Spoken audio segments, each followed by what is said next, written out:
bisawhi sodari yasiri amri waktu dalam kisah dan kaulul amma ba'd. Puji syukur atas kehadirat Allah Subhanahu wa taala yang telah melimpahkan rahmat serta hidayah sehingga kita semua bisa berkumpul pada acara pada siang hari ini. Salawat serta salam tetap tercurahkan kepada junjungan kita Nabi Muhammad Sallallahu Alaihi Wasallam yang telah menjunjung kita dari zaman jahiliyah menuju zaman terang benderang, yakni agama Islam.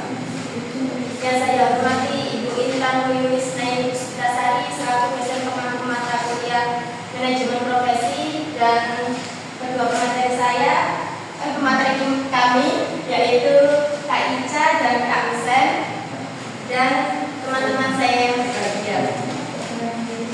Sebelum membuka acara ini, mari kita membaca Ummul Quran dengan harapan semoga acara pada siang hari ini berjalan lancar dan membawa kebahagiaan dan keberkahan kami.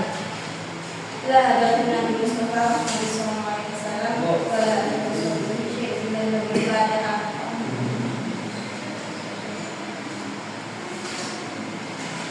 Langsung saja saya Alia Natasha, perwakilan dari kelompok 5 akan membuka acara workshop pada siang hari ini yang bertemakan Relationship Management.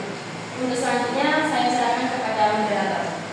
Assalamualaikum warahmatullahi wabarakatuh. Waalaikumsalam warahmatullahi wabarakatuh. Di sini saya sebagai moderator yang akan memandu acara dan akan membacakan rangkuman kegiatan acara dan acara.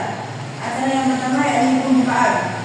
Acara yang kedua yakni tantangan awal, yakni peserta menjawab pertanyaan untuk menguji pemahaman awal terkait topik workshop. Yang ketiga yakni analisis konsep, di mana modul ini dijelaskan relationship management dan materi akan dijelaskan melalui media, PowerPoint serta modul.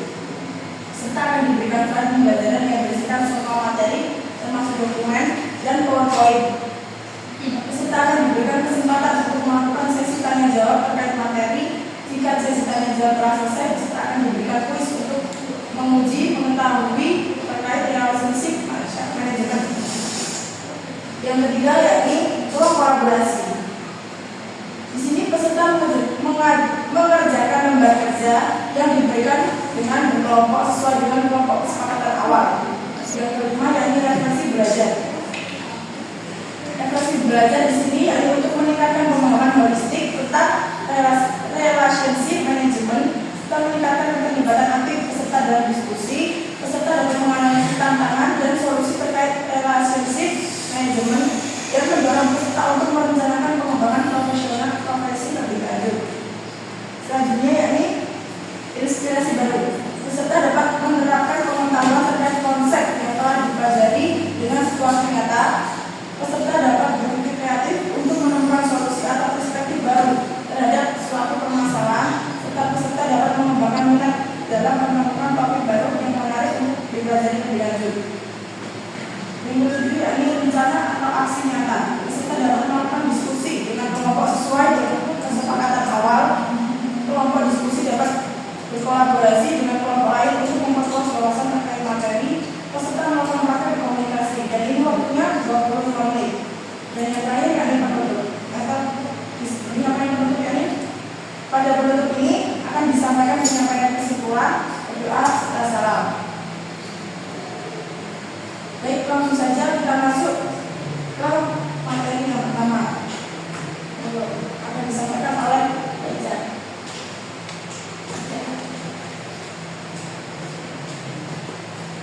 Baik, assalamualaikum warahmatullahi wabarakatuh. Sebelumnya kami dari pemateri kelompok mengucapkan terima kasih atas kehadiran teman-teman karena sudah menyempatkan hadir di tengah jadwal online perkuliahan ya. Karena kadang kalau kita online kan males kalau ada matkul yang harus offline. Nah, terima kasih sudah menyempatkan hadir di pertemuan kali ini. Nah, di sini kita dari pemateri kelompok 5 ingin menyampaikan tentang relationship management. Nah, kalian udah pernah tahu belum relationship management itu seperti apa? Atau apa sih relationship management itu?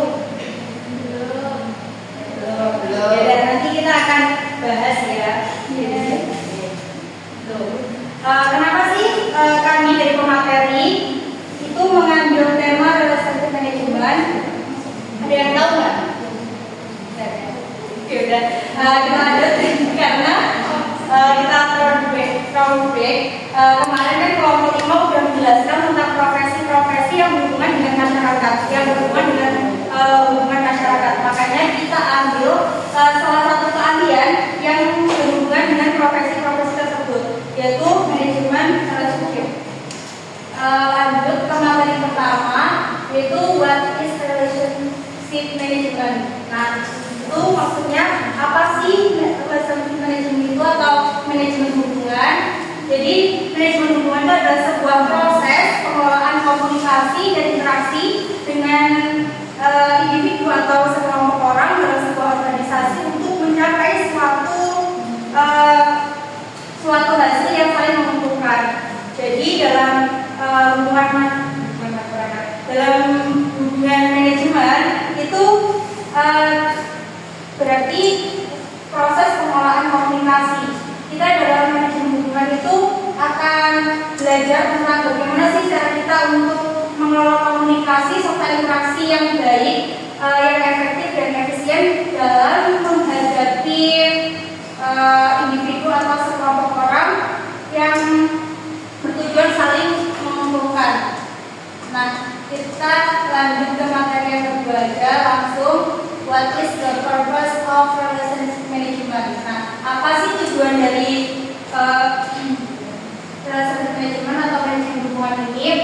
Jadi, tujuan dari manajemen hubungan ini adalah untuk menciptakan hubungan yang saling menguntungkan dan bermanfaat dalam mendorong kesuksesan serta dukungan dalam mencapai suatu tujuan organisasi.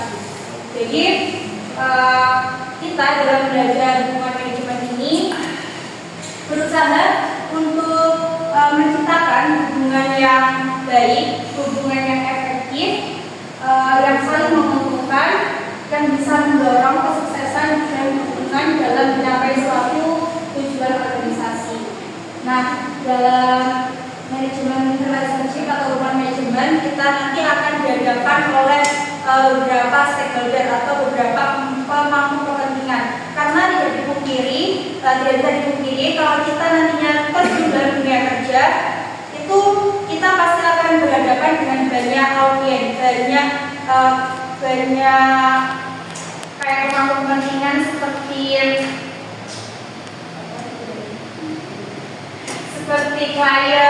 seperti karyawan, seperti pemasok mitra yang ingin bekerja sama, yang ingin menggunakan jasa layanan kita. Gitu. Jadi penting sekali untuk kita untuk mempunyai skill manajemen hubungan. Nah, dalam manajemen hubungan itu ada untuk mencapai manajemen hubungan yang baik, kita itu ada beberapa proses. Nah, lanjut ke materi yang berikutnya. Ini tentang what is the process in relationship management. Apa sih proses-proses yang harus kita lakukan untuk membangun suatu hubungan manajemen yang baik? Itu ada 8 proses, teman-teman. Yang pertama yaitu identity stakeholder. Ada yang tahu identity stakeholder seperti apa? Ya. Mengidentifikasi pemangku kepentingan. Ya, benar sekali. Kurang lebih seperti itu. Jadi, dalam membina hubungan manajemen yang baik, kita itu perlu untuk mengidentifikasi seperti apa orang yang ingin bekerja sama dengan kita, orang yang ingin berhubungan dengan kita. Contohnya, kita bisa melakukan wawancara, terus kita bisa melakukan interview. Itu agar apa? Agar kita mengetahui seperti apa sih orang yang ingin berhubungan dengan kita, orang yang ingin bekerja sama dengan kita. Itu sangat perlu dilakukan pada tahap awal ya, teman-teman. Yang kedua yaitu ada understand need. Apa sih understand need itu? Yaitu mengetahui atau memahami harapan serta kebutuhan para stakeholder tersebut. Nah, kalau kita sudah mengetahui seperti apa orangnya, kita sudah mengidentifikasi orang yang ingin bekerja sama dengan kita, maka langkah kedua yaitu kita mengetahui atau memahami ingin bekerja sama dengan kita itu untuk mencari apa sih gitu. Kayak contohnya kalau kita sebagai seorang manajer dalam sebuah perusahaan, lalu ada seorang yang ingin menggunakan jasa kita, yang ingin berkonsultasi pada kita, pasti kita akan menanyai atau dengan tujuan untuk mengetahui apa sih tujuan mereka untuk mengambil jasa dari kita. Yang ketiga yaitu establish communication, yaitu jalinan komunikasi. Nah, penting sekali dalam membina suatu hubungan manajemen yang baik, kita itu harus memperhatikan jalinan komunikasi. Nah, jalinan komunikasi itu bisa kita dapatkan atau bisa kita lakukan dengan cara kita membina salah satunya memiliki media sosial, memiliki WhatsApp group, memiliki media online apapun itu yang berada di pokoknya dalam jaringan online ataupun offline. Itu bisa jadi salah satu saluran kita untuk membangun jaringan komunikasi tersebut. Contohnya ketika kita mempunyai suatu perusahaan dan kita berinisiatif untuk membuat salah satu platform media sosial seperti Instagram, dan kita nanti di situ akan mengupdate setiap progres, setiap kegiatan, setiap aktivitas yang kita lakukan, maka itu akan memudahkan untuk para pemangku kepentingan atau para klien, para orang yang bekerja sama dengan kita untuk mengetahui seperti apa sih kualitas dari instansi tersebut, dari organisasi tersebut itu. Terus yang step keempat, develop trust, itu mengembangkan kepercayaan. Nah, ini juga penting dalam sebuah proses untuk membangun manajemen hubungan yang baik, yaitu mengembangkan kepercayaan. Karena kalau para stakeholder itu tidak memiliki kepercayaan yang baik kepada kita, maka itu juga tidak akan menarik para stakeholder untuk bekerja sama dengan kita. Jadi sebisa mungkin kalau kita mempunyai instansi atau kita sedang bekerja sebagai pelayan di sebuah perusahaan, maka kita harus mengembangkan kepercayaan. Nah, seperti apa sih caranya untuk mengembangkan kepercayaan tersebut? Ada yang tahu nggak? Gimana cara kita untuk mengembangkan kepercayaan? Kalau nggak tahu kita lihat lagi ya, soalnya untuk meningkatkan waktu karena kita sudah molor tadi. Jadi ada 3 cara menurut saya, yaitu kita usahakan selalu menepati janji untuk apa-apa yang kita tawarkan, apa-apa yang kita kasih kepada para klien kita. Jadi sebisa mungkin kalau kita sedang melayani seseorang atau melayani para klien, kita harus mampu untuk menepati janji. Contohnya kita akan memberikan sesuatu A, maka kita harus mewujudkan sesuatu A tersebut agar muncul kepercayaan dari para pemangku kepentingan kepada layanan kita. Terus yang kedua itu ada menjaga transparansi, karena transparansi itu sekarang sangat penting, karena tanpa adanya transparansi itu maka bisa menimbulkan kesalahpahaman, bisa menimbulkan ketidakpercayaan antara kita dan para klien kita. Dan yang ketiga itu mengembangkan integritas, meningkatkan integritas dalam diri kita, dalam perusahaan kita atau dalam sebuah organisasi yang kita bina.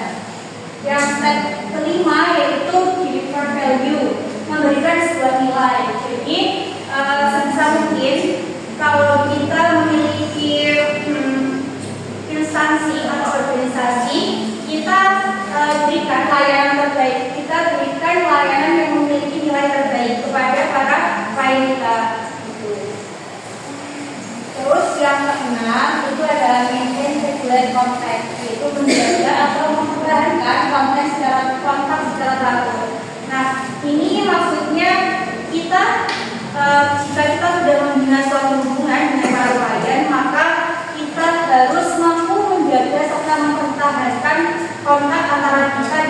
klien kita berapa, biar nantinya itu para klien kita jika dia membutuhkan jasa, yaitu bisa menghubungi kita kembali. Jadi itu akan meningkatkan value perusahaan kita juga, meningkatkan value pelayanan kita juga. Terus yang ke-7 ada feedback. Nah, penting sekali dalam membangun suatu hubungan, kita itu harus jangan sampai lupa untuk mencari feedback. Karena feedback ini atau umpan balik merupakan tolak ukur keberhasilan yang sudah kita lakukan selama pelayanan kita, selama kerja sama kita terhadap klien. Terus step terakhir yaitu kita continuous improve, selalu berusaha meningkatkan kualitas. Ini meningkatkan kualitas baik individu kita maupun baik perusahaan.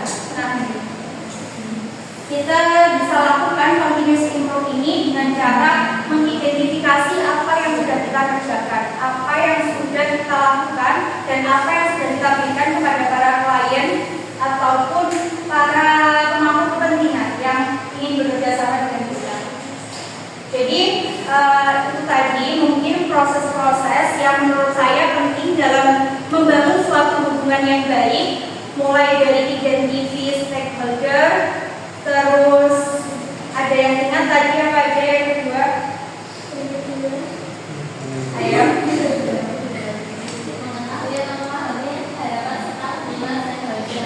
Ya, itu terus yang ketiga, ya dengan komunikasi itu establish communication. Terus yang keempat ada develop trust, ada yang kelima deliver value, yang keenam maintain conflict, yang ketujuh ada set feedback, dan yang kedelapan continuous improve.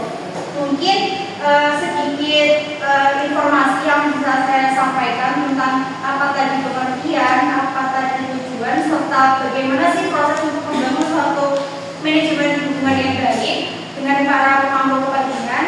Mungkin 8 step tadi bisa kalian tangkap, dan kelak kalau kita sudah terjun dalam dunia kerja itu bisa kita manfaatkan serta bisa kita implementasikan.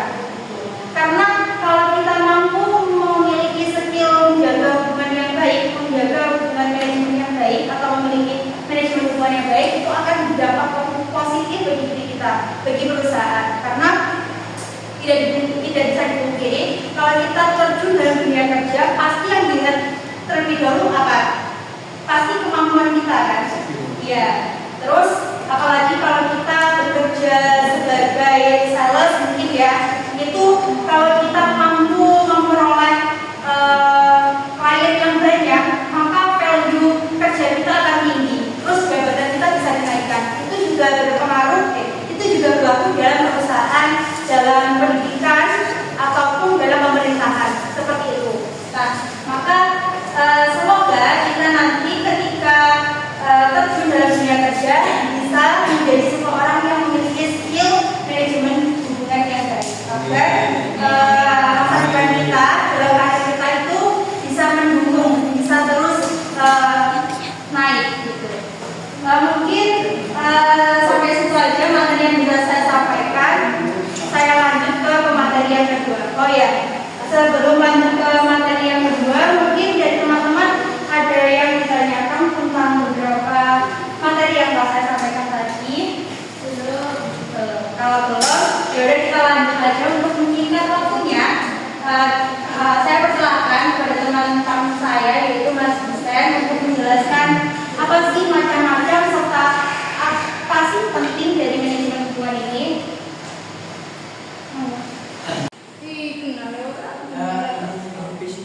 Baik, selanjutnya ini akan disampaikan oleh pemateri kedua, Mas Busen. Mas Busen, silakan. Oke, sebelumnya makasih banyak ya atas waktunya sudah diundang ke kelas ini untuk mengisi tentang apa sih itu manajemen hubungan. Kan topik dari skills mungkin sudah dijelaskan oleh teman saya yaitu Mbak Ida tentang apa sih manajemen hubungan itu. Jadi berdasarkan sedikit ya, manajemen hubungan adalah sebuah upaya untuk menjalin hubungan dengan baik dan juga Setelahnya kita dari menjadi dari pada mengenai kepentingan ada pegawai, pelanggan, dan juga dan kolega kita, pasti akan menunjukkan dampak yang sangat-sangat baik untuk kemajuan sebuah instansi. Di sini ada empat jenis atau tipe dalam hubungan manajemen. Jadi yang ke-1 adalah langsung saja ya. Yang ke-1 adalah hubungan dengan pelanggan. Ketika contoh di atas itu kayak hubungan kita sebagai pegawai bisa mengkomunikasikan dengan baik, bisa biasanya itu melayani pelanggan kita dengan baik, dengan sopan, pasti akan membuat pelanggan itu semakin nyaman akan pelayanan kita. Dan ketika kita sudah baik, maka pelanggan kita akan baik, akan menjadi semakin suka dengan apa yang kita jual juga dan sebagainya. Ya, kita lanjut yang ke-1 pada pelanggan. Yang kedua adalah pemasok. Ketika ada nih yang mau memasok sebuah bahan atau bahan bangunan dari kita, otomatis ketika kita mengungkapkannya dengan hal baik, dengan sopan, dengan santun, dengan hal sebagainya, pastinya nih pemasok itu tidak akan sungkan untuk memasoknya lebih banyak lagi dan dengan mungkin ada diskon sedikit untuk kita. Nah, itulah yang sangat-sangat diperlukan, sangat kita butuhkan dalam hal manajemen hubungan. Itu yang kedua. Yang ketiga itu ada employee, yaitu pegawai. Ketika nih sudah jalan dengan baik kepada pelanggan, kepada pemasok, pastinya kita sebagai pemangku kepentingan, sebagai pimpinan dalam sebuah instansi itu, baik itu toko maupun lembaga-lembaga pendidikan, pastinya kita tidak lupa akan pegawai kita, bagaimana kita bisa mengayomi, bisa menjaga loyalitas juga ketahanan pegawai kita pada lembaga kita, pada instansi kita. Nah, ketika ada nih pegawai yang tidak mau aktif dalam lembaga kita, pastinya kan kita tidak mau akan hal itu. Pasti hal itu akan mengancam, akan menjadi kelemahan kita di dalam lembaga itu. Otomatis ketika ada hal itu, mungkin salah satu solusinya adalah kita bisa membuat sebuah kompetisi atau gift hadiah kepada pegawai kita, supaya ketika ada hal itu kita tidak bingung, kita tidak susah payah untuk membuat pegawai kita semakin loyal, semakin aktif di dalam lembaga kita. Yang keempat yaitu adalah ada kolega. Pastinya ketika kita mulai bisnis, kita pasti ada teman, pasti ada sebuah lembaga lain yang mau membantu kita, yang mau menginvestasikan baik itu dana, baik itu bahan-bahan apapun yang bisa membantu menunjang apa yang ingin kita lakukan, apa bisnis yang ingin kita lakukan. Nah, ketika kita tidak klop nih dengan kolega kita dan teman kita yang menginvest banyak ke kita, pastinya kita akan banyak kesusahan. Kalau bisa jalan jumlah, kita akan susah untuk jalan, untuk maju lebih lagi menuju apa yaitu tujuan kita, yaitu tujuan yang memajukan negara kita, yaitu instansi. Itu pada aspek tempat ini apakah bedanya? Gimana? Saya ingin diskusi aktif ya, saya sebagai pematih. Jadi langsung saja ketika Anda ingin tanya, saya ingin tanya. Jadi tidak usah di belakang nanti soalnya. Soalnya sekali lagi, apakah ada yang ditanyakan pada semua audiens yang ada di sini? Gimana dulu? Oke, kita lanjut.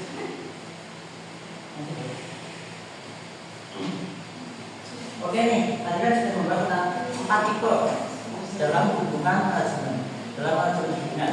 Nah, lanjut pada sebenarnya apa sih manajemen hubungan itu? Nah, mungkin ada yang bisa jawabnya. Sebenarnya apa sih hubungan manajemen dalam sebuah lembaga, dalam sebuah instansi yang kita buat? Silahkan yang bisa menjawab. Gimana? Apa lanjut aja ya. Lanjut pada poin ke-1,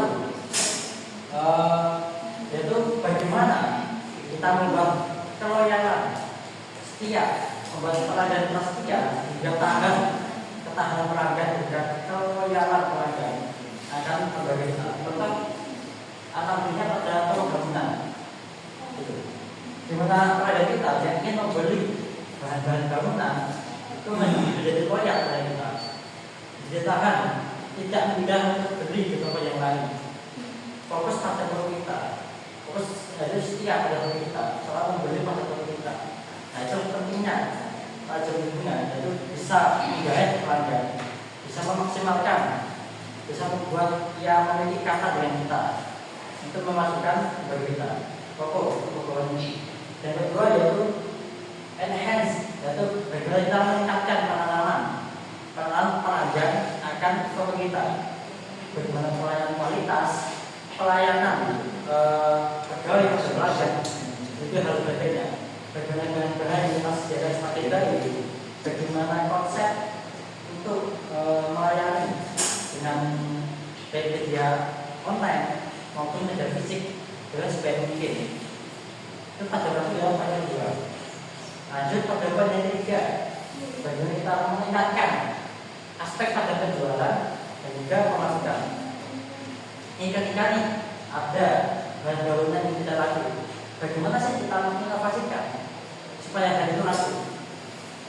Untuk apa? Untuk bisa memaksimalkan pendapatan kita sesuai dengan tujuan yang kita inginkan sejak awal, supaya tidak bahan bangunan itu tidak sampai pedes dimakan hewan maupun hal sebagainya. Itu masuk pada yang ketiga. Yang keempat adalah bagaimana kita mitigasi yaitu bagaimana upaya pencegahan akan kelemahan akan ancaman yang timbul pada jalannya lembaga, jalannya toko ini. Ketika nih ada hal-hal yang mengancam, contoh banyak sekali jalan-jalan semut yang mengganggu atau yang memakan bahan-bahan bangunan. Ada nih kucing yang mungkin selalu membuat pecah bahan-bahan bangunan. Nah, sebenarnya kita melakukan upaya untuk mengatasi, untuk bahkan menghilangkan akan hal-hal yang membuat kita semakin tidak untung. Yang kelima adalah bagaimana kita melibatkan semua pegawai untuk menciptakan inovasi dan juga menciptakan sebuah hal-hal yang bisa digunakan untuk memajukan lembaga. Dari ketika ada nih pegawai yang tidak aktif, bagaimana kita memajukan, kita memanfaatkan nih sebagai pemimpin yang bisa memanfaatkan bagaimana kita untuk bisa memajukan dalam inovasi dan juga hal-hal yang membuat sesuatu yang bermakna di toko. Kita bisa berkembang lagi. Yang keenam yaitu bagaimana kita meningkatkan nilai baik bagi toko kita, bagi kita. Ketika lembaga kita sudah jelek, pastinya nih banyak sekali pelanggan yang tidak suka lagi dengan pelayanan kita, dengan apa yang kita jual belikan.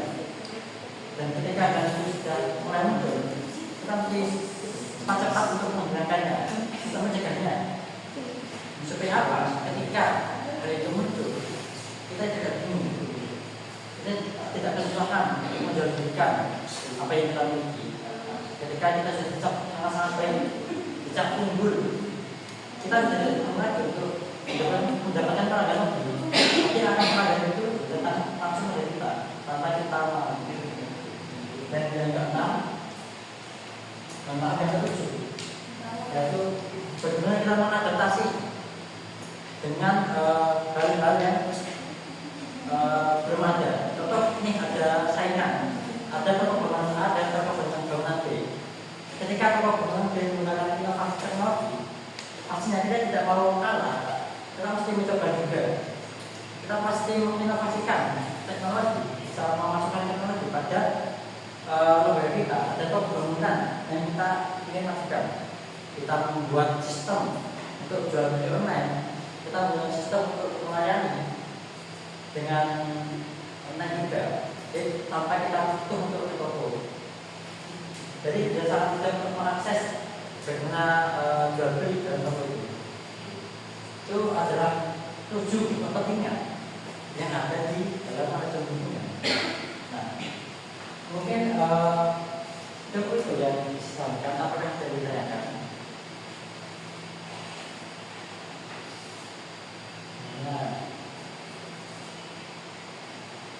Mungkin cukup sekian ya, bisa lanjut. Sudah jawab. Mungkin dari teman-teman ada yang ingin disampaikan seputar manajemen hubungan.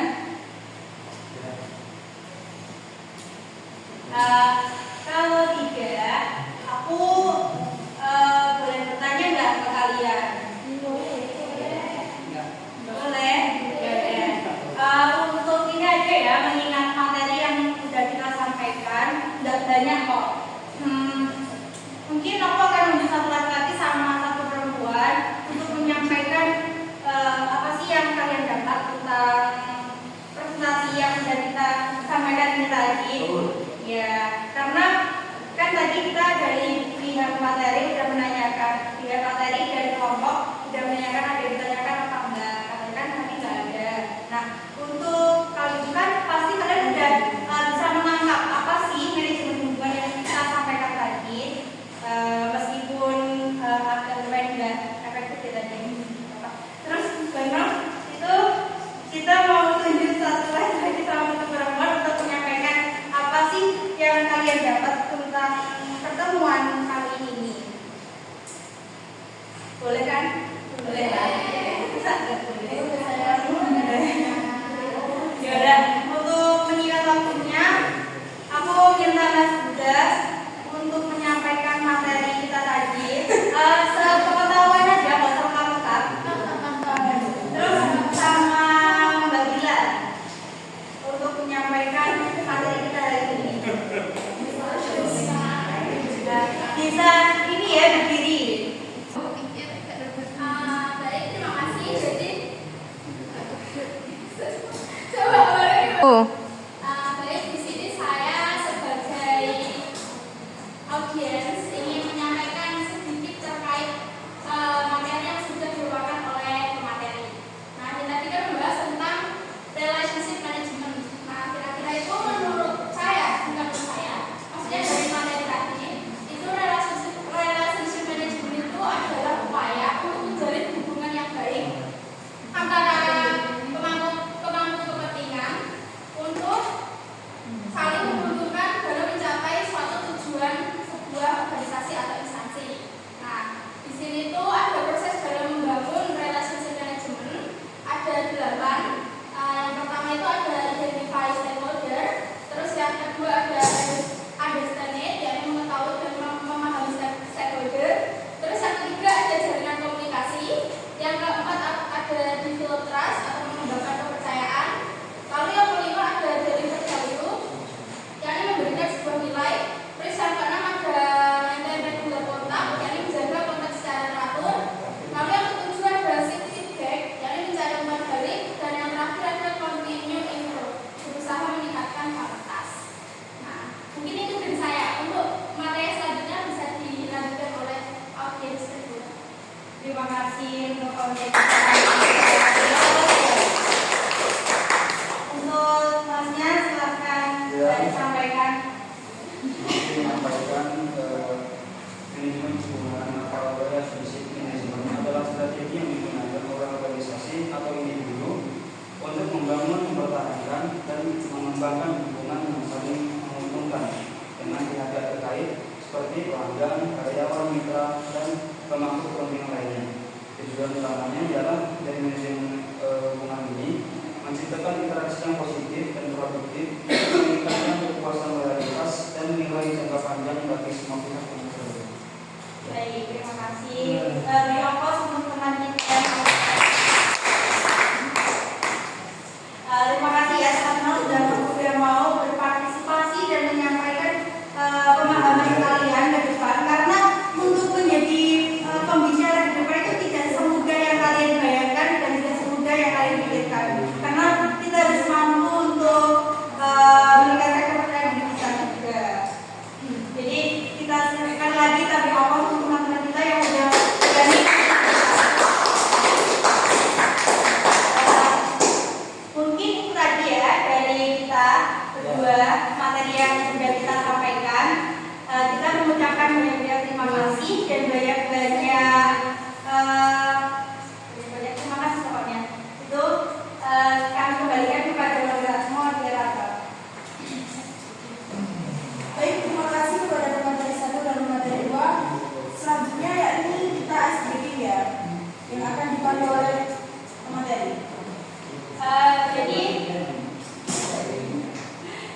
dan yang satunya belum maju, ya udah Mas Hafiz, terus habis itu yang perempuan silahkan siapa yang mau maju. Ayo. Jadi ini memang nggak ada rewardnya, cuma ini kita buat depan ya. Iya, Belinda, tunjukkan pesonamu, ayo. Ayo, enak ini. Coba. Habis nanti akan bunyi satu kata terserah random. Kalian nanti pembicara kedua nanti kalian sambung apa yang dikatakan Mas Hafiz. Tapi ya sambungnya gini. Coba teman berpesan. Boleh sembarang. Maksudnya random. Iya, bebas.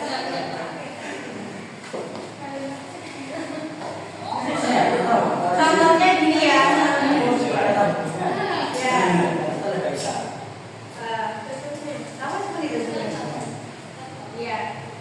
Hubungan pemasaran. Kan ini hubungan. Dia bilang hubungan. Tapi aku bilangnya nggak pemasaran aja. Hubungan pemasaran. Nanti pembicara ketiga hubungan pemasaran apa? Nanti pembicara keempat hubungan pemasaran apa? Sampai terakhir. Nah, itu ya. Kalian bisa nggak apa-apa. Dan nanti nggak apa-apa. Hubungan penting itu masuk di lingkup hubungan manajemen. Ya, sing mana ya?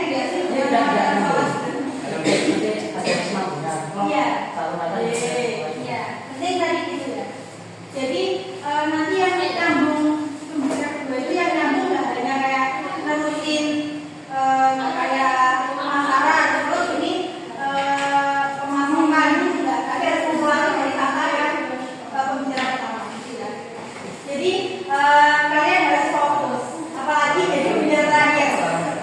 Ya, kalau nggak apa-apa, ini Evan aja. Ayo.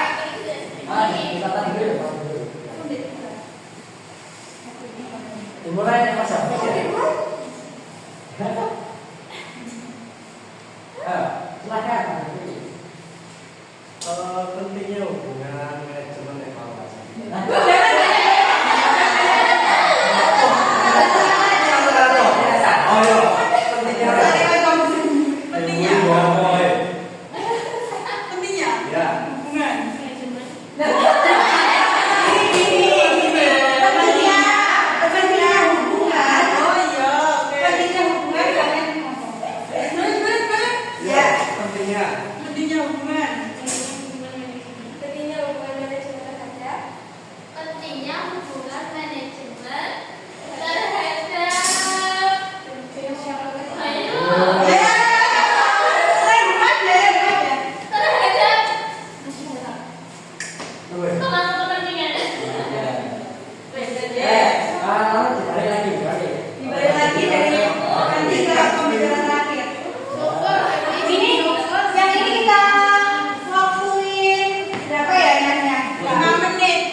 Jadi sekian ya teman-teman, kita serahkan lagi kepada moderator untuk menyampaikan kesimpulan materi, kesimpulan presentasi atau workshop kali ini.